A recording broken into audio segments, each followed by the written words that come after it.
Hello, DelusionDispeller. Hang on, I need to plug my computer in, or I'm going to lose y'all. Thank you. Okay. So, when I realized that I wasn't going to run the room anymore, excuse me, I just woke up, so my voice is raspy. I decided that I would take the information I learned from Mr. Vakinen and a few other sites that were up during that time online and compile it along with my personal experiences into a video, just one video. I was going to make one video, tell people, look, you're not alone. I know what you went through. It's real. You're not crazy. There's hope. There's help. You know, I'll take the path with you. I'll take the journey with you. And so I made that one video, and I put that one video online. And from that one video, I got so many comments about, please make more videos. Please tell us more. Please explore this more. We want to know about this personality disorder. This sounds like exactly what we're going through. Well, at the time, I was in a marriage that was miserable, so I had to find some way to kind of get away and have an outlet for my frustration. And so the videos became very therapeutic and cathartic for me to know that I could help other people even while I was sorting through my own pain. So I began making more videos, and then from that I just started learning more about narcissism. I started talking to therapists and realizing that very few of them knew anything about it. In fact, I took my daughter to a therapist at one point for depression and started telling her about, I've been making these videos, I've been doing this research on this personality disorder. She's like, what's it called? She had no clue. She'd never even heard the word. And I remember thinking, what are they teaching you in these colleges?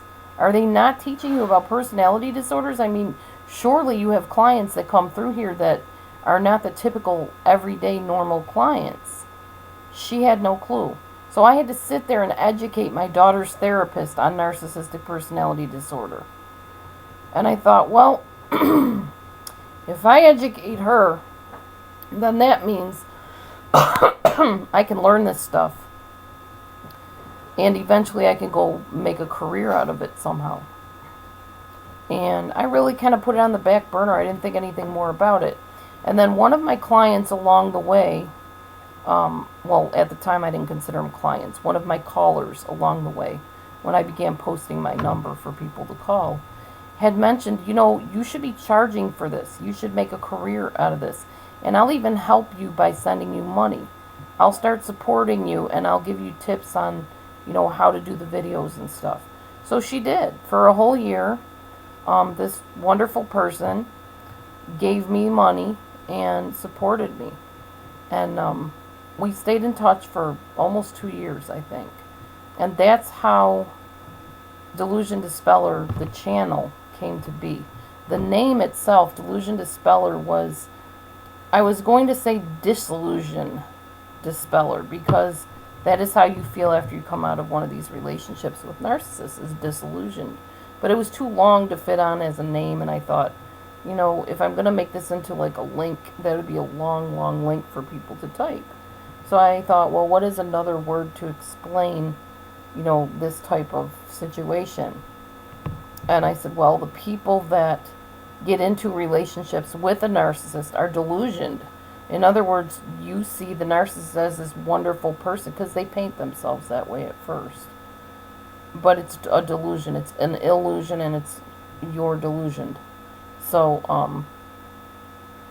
that was why the word delusion came about. And the dispeller was my way of saying, I'm going to cast out this delusion. I'm going to erase it.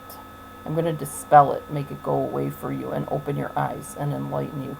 Which is why on my business cards it says, eyes wide open, moving forward. Because I'm helping you open your eyes to what's really there and helping you move on, hopefully. Which is also why I call myself a life coach, not a counselor. I am not one of these people that are going to sit there and listen to somebody lament and keep talking about how they cannot move on, they can't let go, of course, there's going to be that time period. That's when you need to be seeing a therapist. It's when you are ready to move on that you need to contact me if you want my help. I am not a counselor. I will probably never be a counselor. I am a life coach. I don't have the patience that a counselor would have. I'm very step by step. You do this, this, this, and you'll have this outcome. That's me. So, and I don't have a problem telling you that, because honestly, before you get on the phone with me and expect me to be your counselor, you need to know that that is not my job description. I'm a coach, I'm not a counselor. Huge difference. So when you have goals in mind that you want to work on, that's when you contact me. When you've healed, that's when you contact me. Not when it's freshly happened and you just need to cry on somebody's shoulder and get compassion and emotional support. And, you know, I can do that to an extent, but that's just not my makeup. It's not my wiring, I guess you could say. Alright, so anyways, that's the second, or maybe the third part of what I did to move on. Stay tuned for the next part, hopefully the conclusion to this.